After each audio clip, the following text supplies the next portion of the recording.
This episode of A Conversation with John Conenna is sponsored by Generate. In today's digital age, staying ahead means harnessing the power of generative AI. Wondering how your small or medium-sized business can join this revolution? Look no further than Generate, your strategic partner for integrating cutting-edge generative AI solutions. We create personalized plans, adapting existing AI technologies to fit your specific business needs. Plus, our expert team provides essential training, empowering you to make the most of these innovative technologies. Interested in transforming your business with AI? Reach out to us at generateteam@gmail.com. That's generate, GENERAIT, team@gmail.com. And now, on with the episode. Good afternoon and welcome to another edition of A Conversation with John Conenna. Today, it brings me a great pleasure to bring in a young man who came to the Chicago Blackhawks for a short time, because everyone knows that this show is from Chicago. Didn't like him when he was with the Devils or Detroit, but when he came to Chicago, of course, and overnight you get up in the morning and you become a fan, but a great player in my eyes. He was just... you could fit him in anywhere and any team, even to those days in Tampa. It brings me great pleasure to bring in the 14-year veteran, Paul Ysebaert. Paul, totally appreciate this and what is going on with you these days, young man. Yeah, thanks for having me. Well, I moved back down to Florida. Unfortunately, got divorced. I have two young daughters, 19 and 17. They're still up in my hometown, Canada. I had married a girl from Tampa, but she decided to stay there apparently. But yeah, I did some work with the Lightning, learned to play program, which all the NHL teams had to do. And then COVID hit and they scrubbed that. They're having some of the interns do it now around town, but that was really rewardable.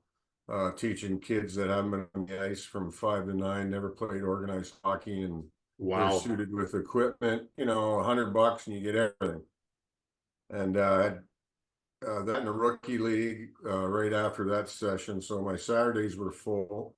And then now I moved further down south to Sarasota.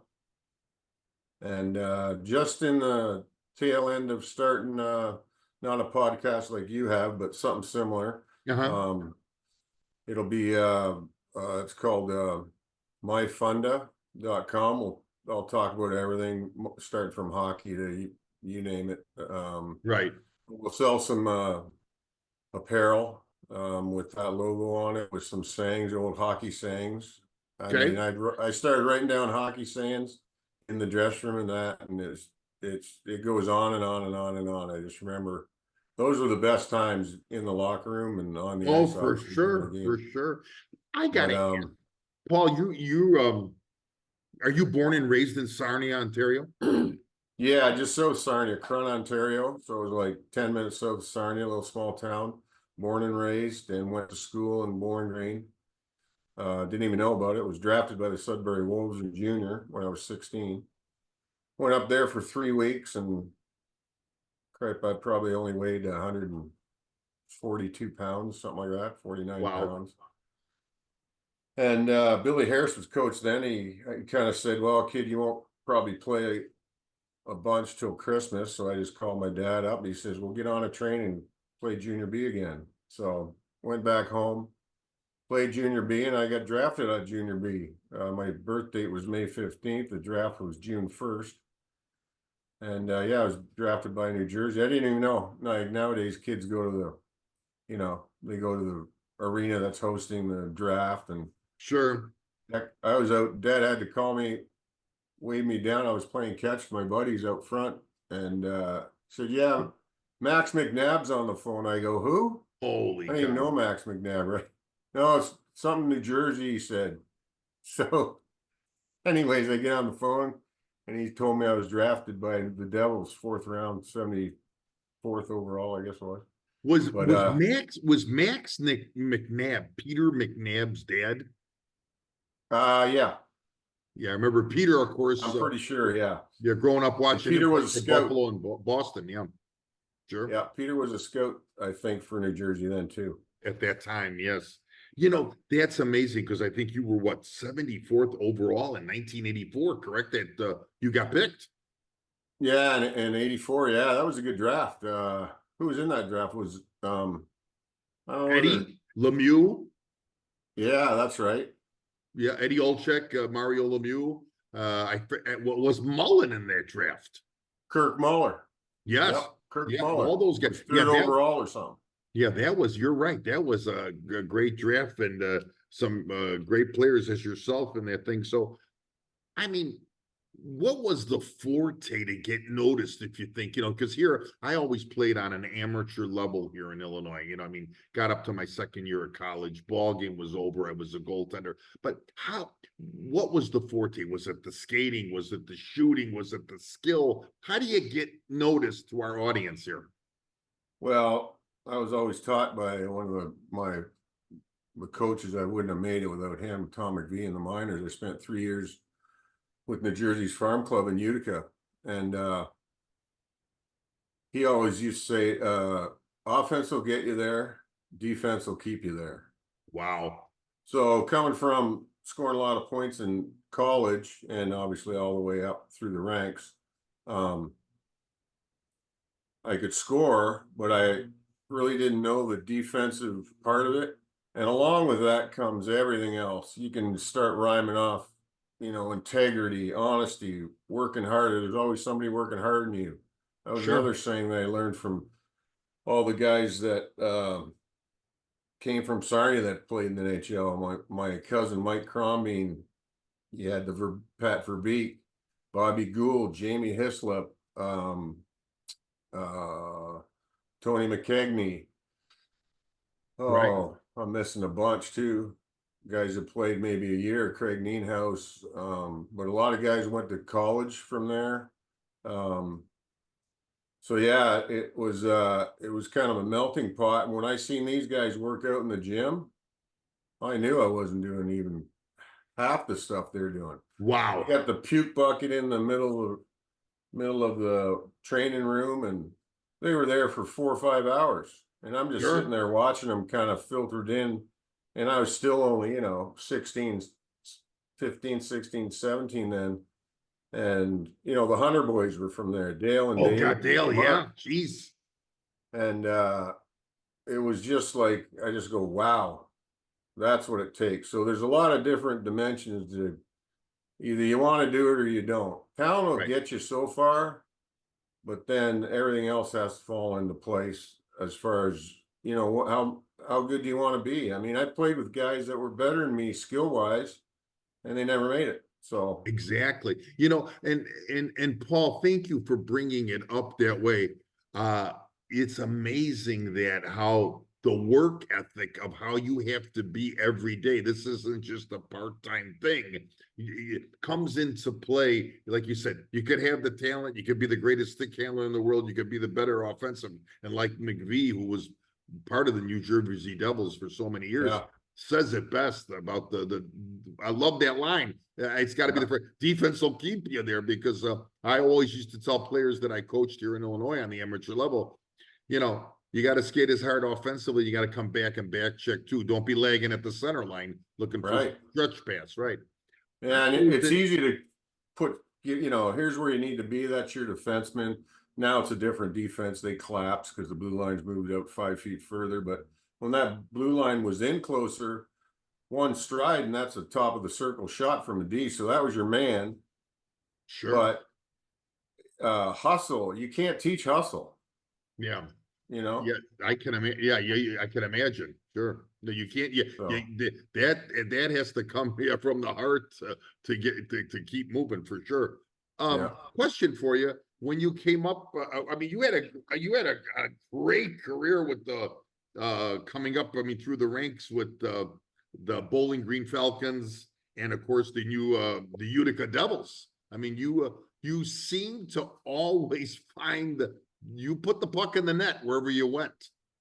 Yeah, it was just a skill. I always, when I grew up, my mom passed away now, but she showed me a black and white picture. I must have been 4, but I helmet on with a hockey stick in the gravel, scrolling around with a tennis ball, right? So I must have, and you shoot against the house, you try and pick corners, and you play, you start skating, you pick up hockey every day. So you learn that, how to score a goal. And it just, it's tough to put a finger. Some guys aren't real goal scorers, but some it comes naturally, and more so than others, like, the big best of the best. Sure. And I fit in the mold of that. But yeah, it's skill had a big part of it, but knowing what the goalie was going to do and just trying to figure it out along the way, right? Yeah, And and you know what, Paul? There's an X and O game, just as you, the player in your mind, playing every night. You had to be prepared to who you were going to go up against, match up against the goaltender himself, and the concept. That early New Jersey years when you got drafted, was it a struggle in the beginning, or was it a smooth transition? well, I left school my junior year. Looking back, I should have stayed, pursued my career, because when I retired, it seemed like I had to take another 3 years to get my degree. Because a lot of the classes that were available then weren't available in 2000, whatever. Right. But it was, we'd have our rookie league. You show up to camp, you'd have your rookies get there early, and you'd play other rookie league teams. And it was like 4-hour fighting bouts, really. We play the Rangers, the Islanders rookies, the Washington Capitol rookies. And it was, we play during the afternoon, then the big clubs would play at night. We play in Rye. And then, you're working for a spot. You're looking at, okay, I'm on the depth chart. I was a centerman all the way up until I was traded to Detroit, and they just threw me on wing with Fedorov. But as a centerman, I'm looking at all these older players that I've got to try and make the team through them. I mean, it was hard. And so you get sent down to minors, and, a lot of them that had started in the minors, not right from junior A to pro, but had to spend some time in the minors. The old saying was, better you than me. Yeah. And I'd hop in the car or hop on a plane and fly back to Utica and start the year there. And, we had 16 skaters there. And you played as many games as the NHL, and the same goes there. Everybody wants to impress. Who's in the building tonight? Is your GM there, or is somebody else's GM there? Are they going to trade for you? So you're always ramped up trying to be the best you can in all those 80 game seasons there. And it was tough. It was hard. Played mostly on the weekends, lots of practices during the week. And Tommy McVie was a Bearcat, man. If you didn't work harder in practice than you did in the game, he let you know it. Sure. And Paul, and this is great, because this is a grind. I always tell people, like a lot of my friends will still to this day will say to me, oh, geez, he's terrible out there. Let's say if we're watching a Hawk game. I go, we're watching this from a couch. And we're making opinions on guys. We don't know how injured they are. We don't know that they got off a plane. We don't know what happened in practice. We don't know the chemistry of that team. But all of a sudden, we become these couch potatoes and say, oh, my God, there's Ysebaert. He could have just they should have top shelved it. They don't know. And thank you for breaking that down, too, because this is a job. You got to be ready 24/7, correct? Oh yeah. And you want to play, let's say it's an 80 game season, you want to have 40 of who you are games, right? Sure. And play at the top level. You want 20 above average, where you're, maybe you score a hat trick or whatever, and you're just dominant on the ice. And then you're allowed 20 average games and a couple poor games thrown into it. That's how they broke it down, kind of. Wow. But as far as when I showed up in Utica, here I'm playing with guys who've played stints in the NHL. Some haven't. Most have families, and we're making $35 grand a year. slugging it around, packing our own bags, throwing it on the bus, playing 3 games in 3 nights. And they're looking at me, a college kid coming in going, you better be accountable because I've got to feed this family here, boy. Right. Okay. Okay. So that whole 3 years there got me to the next level, put it that way.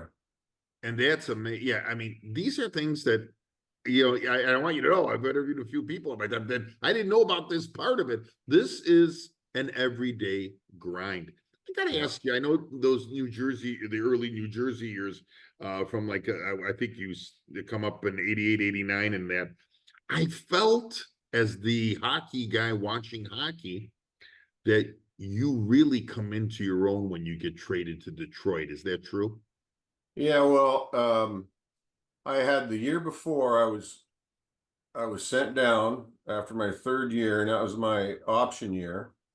And I was ready to hightail it to Europe, you know, because I told Coach McVie, Tom, I said, you know, I don't even know if I want to do this anymore. I mean, I I basically made the team, and Lou Lamoriello had something against me, and he sent me down right after the last practice. After Schoenfeld says, you know, there's 2 guys who just made the team before practice. It was me and Chris Trieri, and I'm like, I've had my best practice ever, and then I get a pink slip in the locker room, and Wow. away I went down. But he said to me, he goes, "Well, you got 2 choices, kid." He goes, "You can go to Europe, and you can have a 10, 12, 15-year career there, make decent money." He says, "Or you can give it one more shot." He says, "You got to win the scoring title here in the American Hockey League. You got to win the MVP."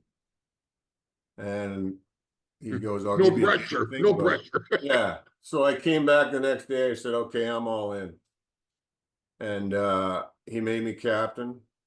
And I had my best year there, 53 goals, I think. Yeah, that was at Utica. You had 53 goals that year. I won the MVP and won the scoring title.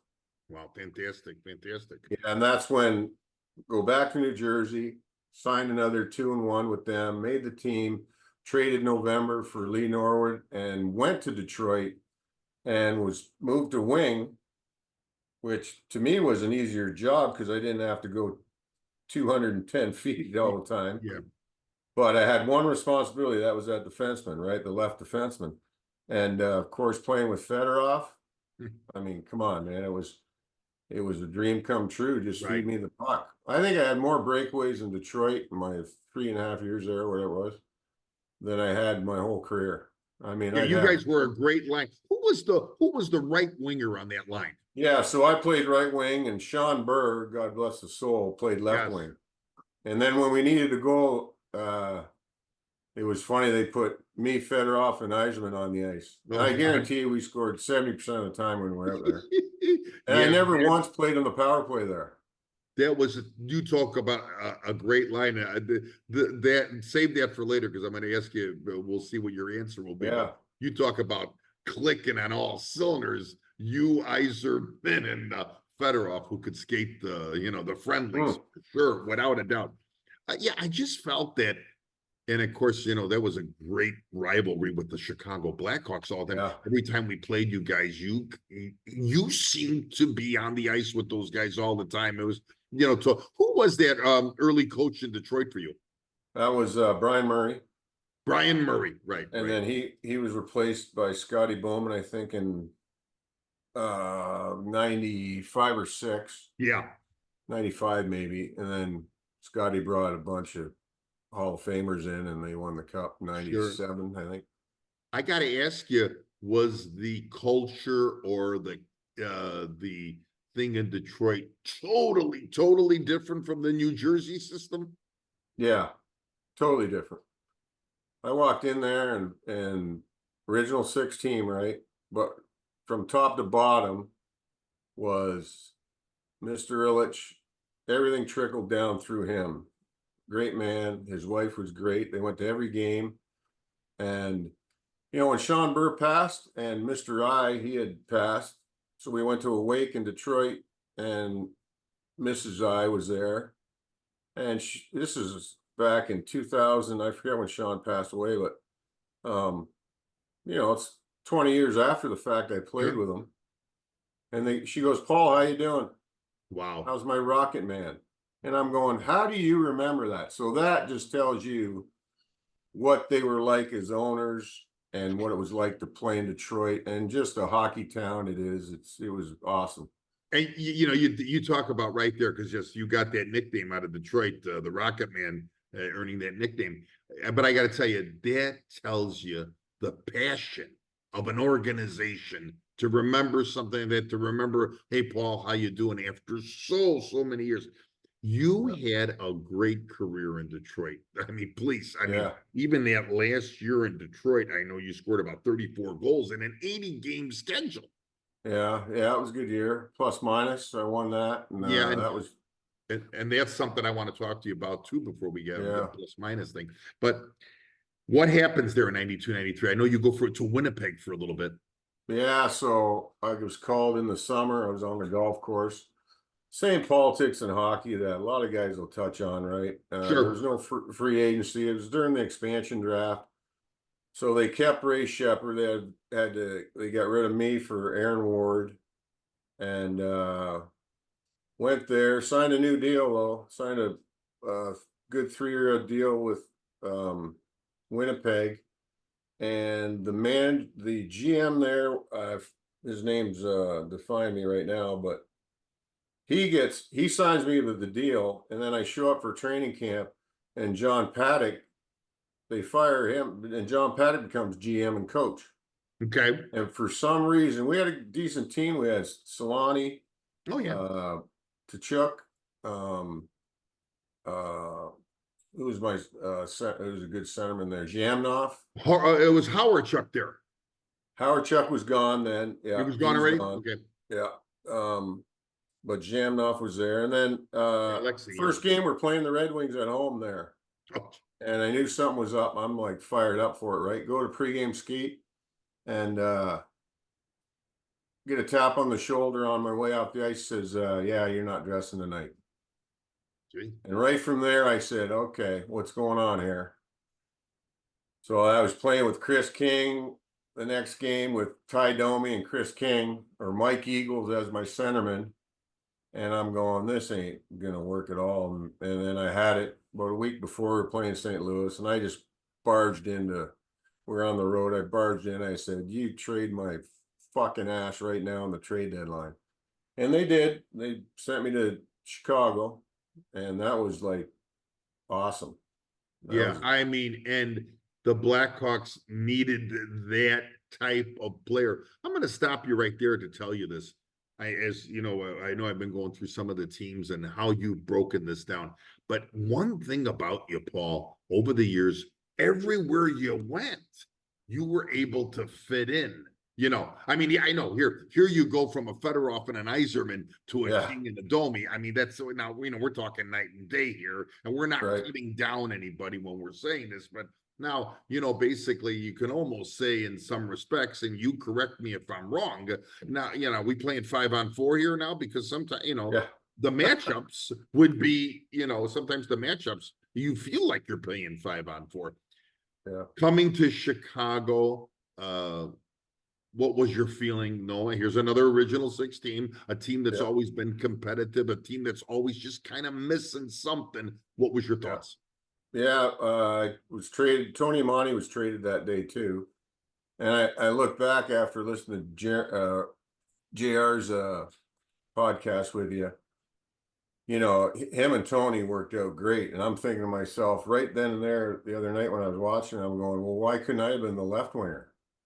Because I'm stuck, and nothing against Cunnyworth and Rich Sutter and I think they had Joe Murphy there for a while, right? Murphy, yeah. Never played with Murphy either. And they had Bernie Nichols. Could play with Bernie. My best years were with a good centerman. If I'm playing wing, I just need to be fed the puck. Similar to Tony's game, right? But yeah, I knew that it was it's always a tough team, which I didn't mind. Lots of demands on you to put all out every night. Daryl Sutter was coach, and he ran it like an army. the first game was in Detroit, which was, Oh, and jeez. I hadn't played in a month, seemed like. And if I did play, I played 4 minutes a game. So it took me about I don't know, 3-4 weeks to get into real game shape. Then I remember walking up the stairs the first game that I was an opposing team. I was wearing a Blackhawk jersey, and I felt like I was 10 feet high.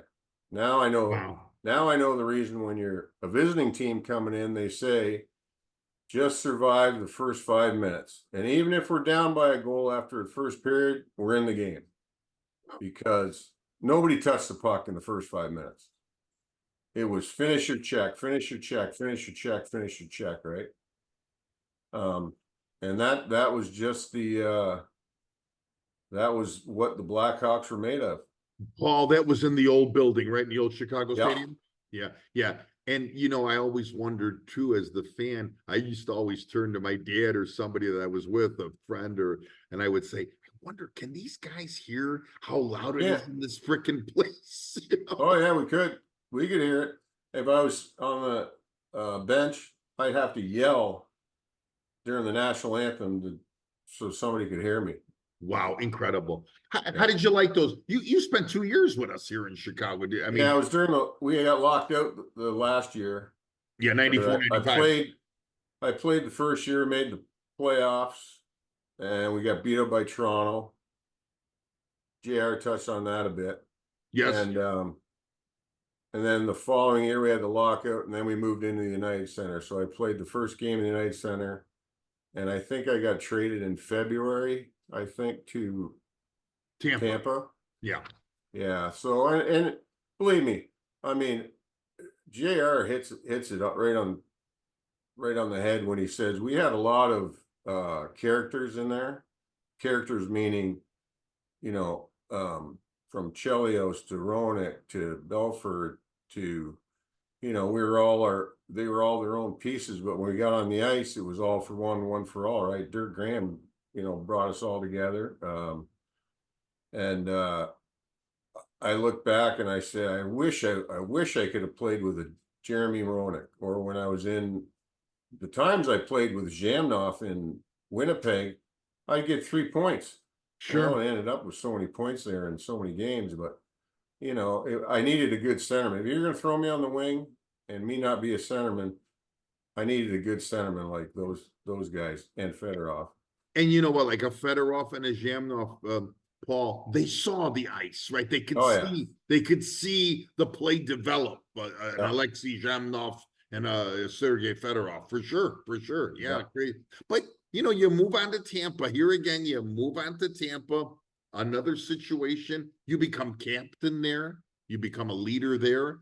I mean, your career for all the teams you play with, New Jersey, Detroit, the Blackhawks, the Jets, Tampa, I mean, you were always wanted and you were always able to fit in a situation, center, wing. How were those Tampa years for you? Yeah, they were good. I mean, it was totally different than original six. I mean, totally, it's like you're wearing your flip-flops to the arena for practice, right? And there's no press there at all. Yeah. And nobody knows you when you go out in the town. Sure. And that's, nowadays nobody goes out. None of the players go out. Too much money in the game now. Sure. But we were, old school, meet for lunch, or, if we had 2 days off, meet for lunch at such a place, and everybody meet there and have a few beers and whatnot. Brought the team together, and we played. I showed up. We were in the old Thunderdome. Didn't make the playoffs that year. The next year we made the playoffs for the first time ever. Played Philadelphia. Lost 4-2, but we were tied 2-2 going back to Philly. Lost in Philly, and Pupa got hurt. Darren Pupa. Oh, the goalie, Darren Pupa. If he doesn't get hurt, we win that series. Oh, wow. Great goaltender, Darren Pupa. Oh, yeah, phenomenal. I think he was a lefty like Esposito. And it took me 2 weeks to score on him. My first 2 weeks here in Tampa, took me 2 weeks to score on him in practice. Oh my God. There's nothing to shoot at. Yeah. Yeah, he was a great angle Crazy. cutter, great student of the game. Oh, Oh my, fantastic, fantastic. Yeah, but I mean, you know, you bring up a point about the media. Here in Chicago, the media, of course, is like the New York media, or it could have been the media in Detroit, where I feel like they scrutinize so heavy, where sometimes I get involved in a situation where I say, these guys haven't even played the game, and they're yeah. scrutinizing a Connor Bedard, or you know, a veteran player like an Amonte. So great, Yeah. great insight by you. You the later years in Tampa, does the do you get hit by a little bit of the injury bugaboo for a little bit? Yeah. So I missed we played that. That was the last game when we lost to Philly in game 6. Next year we moved downtown to the Ice Palace, which is now Amalie Arena. And I tore my groin actually, where it kind of ripped off. It ripped off where it's connected to your stomach muscle. So Oh, I jeez. was kind of like 2 eggs popping, and I go, this isn't good. Yeah. I missed almost a year to the day trying to get that healed. And that's when, you know, we can put mesh in there, and the mesh back then wasn't like it is now. No. And so I missed it almost a year today to the day. And it was never right, but you know, you work on it. I still was efficient on the ice. Sure. Um, and then in comes the whole trade, the whole firing of the Espositos Right, in Tampa. in Tampa, and here comes Jacques Demers in when LeCavalier got drafted. Right, played 1 year with Vinny. Vinny Lecavalier, yeah. Yeah, and so everything changed. Jacques was Jacques, and he wanted to mix things up. Took the captaincy off me, put it on Renberg, took it off him, put it on Billy Holder. I mean, it was just a clusterfuck's what A it was. clusterfuck, yeah. And You know, he it's put me on amazing. waivers without telling me. Put me on waivers without telling me, so I couldn't tell my agent because he's not on the wire all the time. And just brings me in on a Monday and says, you cleared waivers, I'm sending you down to Cleveland. I go, I'm making $975,000. What are you thinking? I'm going to quit? And he never said a word. And so I walked out. I said, you SOB. Yeah. I went down to Cleveland. 2 weeks there, Dave Taylor calls up my agent, says, how's Ysebaert's health? He goes, he's great. I mean, and my groin was Sure. healed. I was chomping at the bit again. As a veteran, I know what to do. You know, on the ice, and Sure. you know how it goes. You're a veteran, and know what I can and can't do. Could still score. And so Taylor calls up Demers and says, "Oh, how's his injury on his groin?" He goes, "Oh, he's lost 2-3 steps." Oh, And then the deal was done within an hour, and I had my bags packed, going to LA. That's how it can happen. One person can ruin a guy's career. boy, you know, Paul, I never would have imagined some of the things that you brought up today, because see, I can't believe the political end of it. And there's always that favorite or the guy you don't like somewhere down the road. So I guess and it didn't sound like you were a type of gentleman that burned bridges, but No, the not at bridges all. were already being burnt before you could say anything. Yeah, and I seen him. We did I was back home in Sarnia. We played Toronto in a exhibition game outside. Remember that game outside in Comerica Park? Oh, yes. We had 2 games. We had too many guys that, you know, people wanted to see. Sure. And Jacques Demers was coaching our team, the first team that went on the ice. And I went right up to him by the coffee machine, and I had let him have it. I go, I can't believe you did that. I can't believe you told Dave Taylor that. That was another 2, maybe 3 years in the NHL in the Apple. Instead, I had to go to Europe and play Yeah, in you want to Switzerland be for in a Europe year. there with in Yona, right? Was that Yona? Yeah, Yona Rappersville, yeah. Yeah. And I was so pissed off at the politics of it all, and Oh, he yeah. denied it all. Of course, he says, "Oh, it was the owner. The owner that bought the team, Williamson. He was a Art Williamson. This guy was, I'm sorry, but stick with insurance because he wanted to blow stuff up on the ice during intermission. They're Oh, going, you God. can't do that, man, and we got to skate on this stuff. Yeah. And then he didn't even know we played in a second game of that year when he bought the team. We played in Carolina. This is the owner of the team now with his right-hand man, vice president. And I sat out that game, watching the game. Third period gets over, tied 2-2. And the bus is right back there because we're right by the Zamboni where the bus. Sure, sure. And they start kicking the boards and hop back on the bus. And I'm going, I have to go back on the bus. I go, there's overtime here. And he sold the team. He sold the team 8 months later. And Jacques Demers is blaming it on him that he put me on waivers. I go, Jacques, come on. Yeah. Bullshit. Paul, incredible to it. I want to bring up something you've won numerous awards. One that sticks out in my mind, which now lays in my crawl to this day about the game today, is you won a huge award, I think when you were in Detroit, the NHL Plus Minus Award, which to me is a big, big part of the game in my eyes, even today. If you're scoring 15 goals, but you're on the ice for 25 against, that's telling me that somebody is not working in certain areas. Am I correct in saying that in this award that you won? Yeah. I would say it's all 5 guys on the ice. As you know, when you go on the ice, you want certain defense partners are with certain forward lines, right? Sure. That's a huge difference. It's all 5 guys on the ice. Fedorov was a phenomenal defensive player, centerman. Yes. Berzies, same way, hustled his butt off. Couldn't really skate that fast, but went up and down just like a champ. And of course, you need good goaltending. And if you don't, power play doesn't count for anything. So, and I Right. never played power play anyways, but it's a team. It's pretty much a team award, or that it should be a team award. But then you look at, they went back and went through all of Bobby Orr's tape, and he would have been, one year he was like plus 144. Incredible. And I'm going, holy crap. And when I won this award, Messier was up there, and Leach, I think, was up there. Jeez. And in one game, we got wiped out. There was only 5 games left in the season.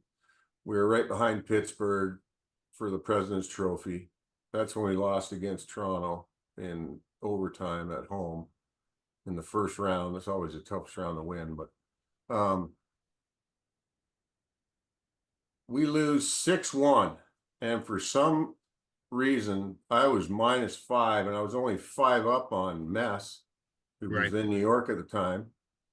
And I'm going, oh dang, what the hell happened? I had my man, and but anyways, so it's a team effort. And then the next 2 weeks, he goes, I get it +4, and he goes -3. So the spread was, and the guy, Lidstrom was second that year, I think, in plus minus, and that's who was on the ice with me most of the time. Yeah. But again, we always know when a goalie's having a bad night. But again, we don't see as the fan what's breaking down in the ice. Is Ysebaert picking up his man? Is Messier picking up his man? So I do go back to agree with you that this is 5 guys on the ice. 5 guys on the ice. Exactly. Yeah. So, all right, listen, I'm gonna ask you 5 questions because I know your time is valuable. This was kind of a nice breakdown of your career, and I learned a lot today, especially about the political end and the work ethic of how you got to keep it going. Because, like you said, I think our health changes on a dime. Your career could change on a dime, like you just broke down here today. But I'd like to shoot 5 questions at you and see what your thoughts are. Question 1, who were some of those early mentors that you want to bring up today that, made you really be passionate and love the game to get to this unbelievable career that you had?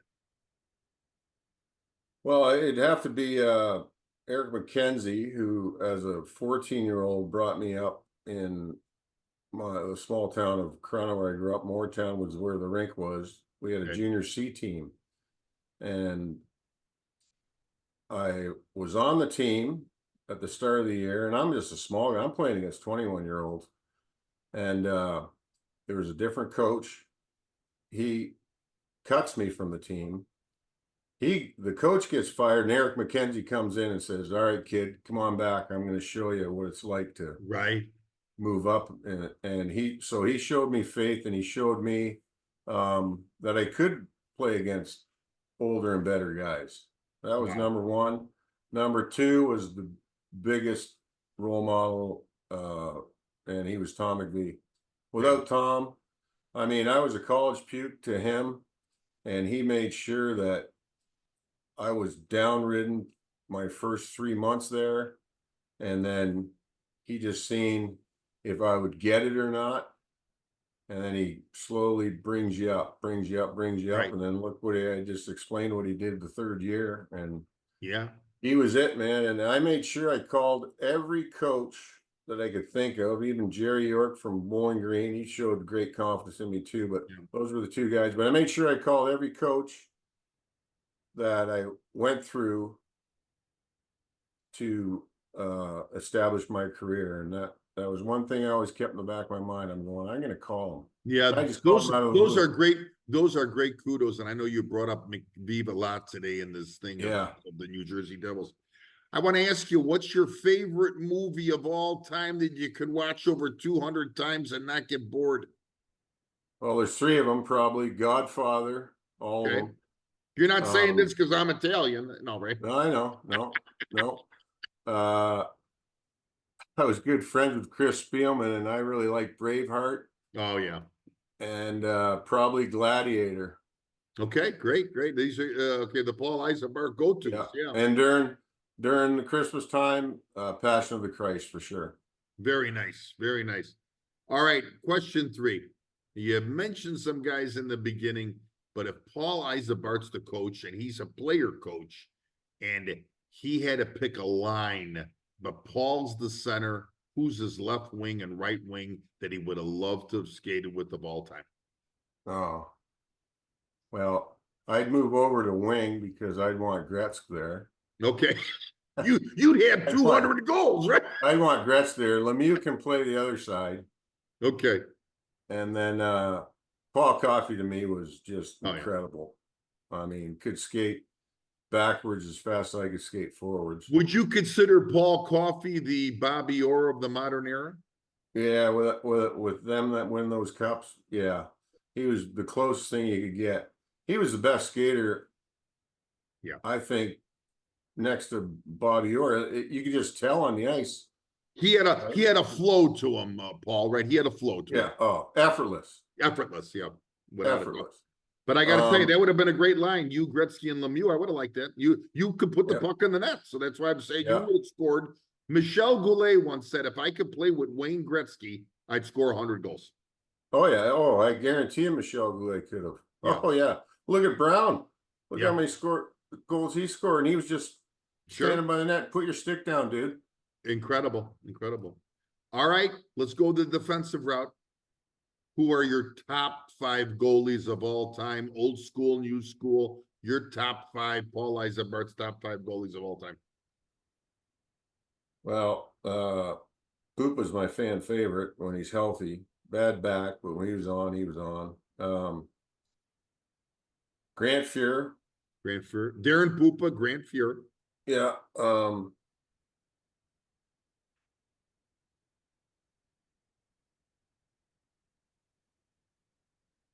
Of course, Patrick Waugh. I could never score on that guy.